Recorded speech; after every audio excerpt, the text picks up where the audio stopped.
In our Wonderful Day in the Lord broadcast last week and this week, we're looking at what eternity will be like for us. And the question that we're addressing is, what will heaven be like?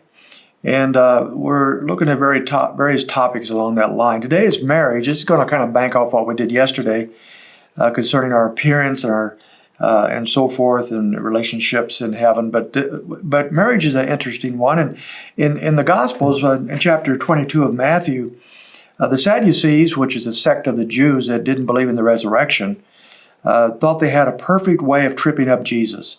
They were going to ask him about who would be married to a particular woman in heaven because she went through 7 husbands. So they elaborate this story, obviously not a true story, but she married a man, he died, she married another man, went through 7 of them.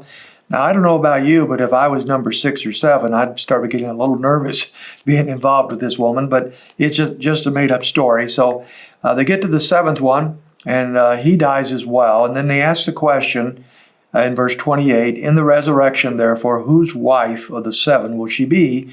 For they had all married her." So they really thought they had Jesus pinned because she couldn't be married to 7 different men. So if there's a resurrection, and both the husbands and the wife is resurrected, who is she going to live with for eternity? They thought they had Jesus pinned. And obviously Jesus was up for the occasion, as he always was, and he turns it back on them in verse 29. "But Jesus answered and said to them, 'You are mistaken, not understanding the Scriptures nor the power of God.'" So the fundamental problem they had is they didn't understand Scripture, and they didn't understand the power of God. They had too much of a human idea of God, who didn't have the power to truly resurrect people from the dead, apparently. So he calls them out on that, and they don't understand Scripture because the Scriptures are clear about the resurrection from the dead. But he goes on, he says, "For in the resurrection they neither marry, nor are given in marriage, but are like angels in heaven." So there's a couple things here that we look at. For those that have a wonderful marriage, they have been disturbed by this passage of Scripture because the one they have spent their life with, the one they love the most, will not be their spouse in heaven. For those whose marriages are not so happy, I suppose this is a good verse for them, but that's not the point that Jesus is making. Jesus is saying the state in heaven, the relationships in heaven will be different than they are on earth. So there will not be marriage in heaven as we know it. Now, does that mean we will not know our spouse in heaven or spend time with that individual? Again, we don't know a great deal about that. I would be very surprised and find it strange that we wouldn't know them, wouldn't get to spend time with them, wouldn't reminisce about the days on earth and the joys of that time. But the Scriptures are silent, and so it leaves us not knowing exactly what happens. But we do know we will not be married with these people that we married on earth, and that will not be married in heaven. We're not going to have marriages in heaven at that time. He said instead we're going to be like the angels. Now, this does not mean we become angels. A few people over the years have misunderstood that, and mostly it's myth and misinformation, but some people believe that by going to heaven we become angels. Of course, we all enjoy that Christmas show, It's a Wonderful Life, in which Clarence had died apparently years ago and was an angel, but had not yet earned his wings, and so he was in the process of trying to earn his wings.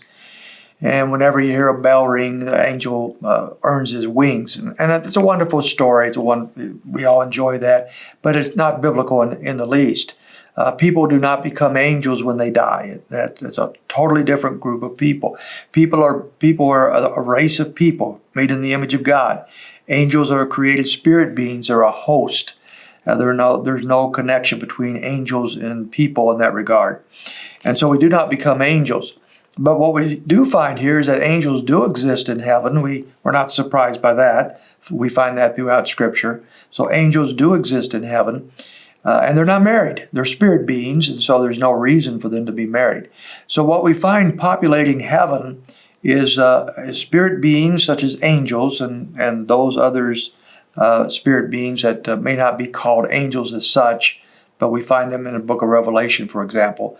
And people who are physical and spiritual, who are populating the new heavens and the new earth. So those two different categories, along, of course, with the Trinity, that will be there throughout eternity. This is the population of our eternal state. It's going to be a glorious one. We would like to have more details, but my hunch is that any detail more than what the Lord has already given us would be too much for us to comprehend and even appreciate. So we have a surprise waiting for us in eternity, and it's a glorious one. You join us tomorrow as we continue on. Have a wonderful day in the Lord.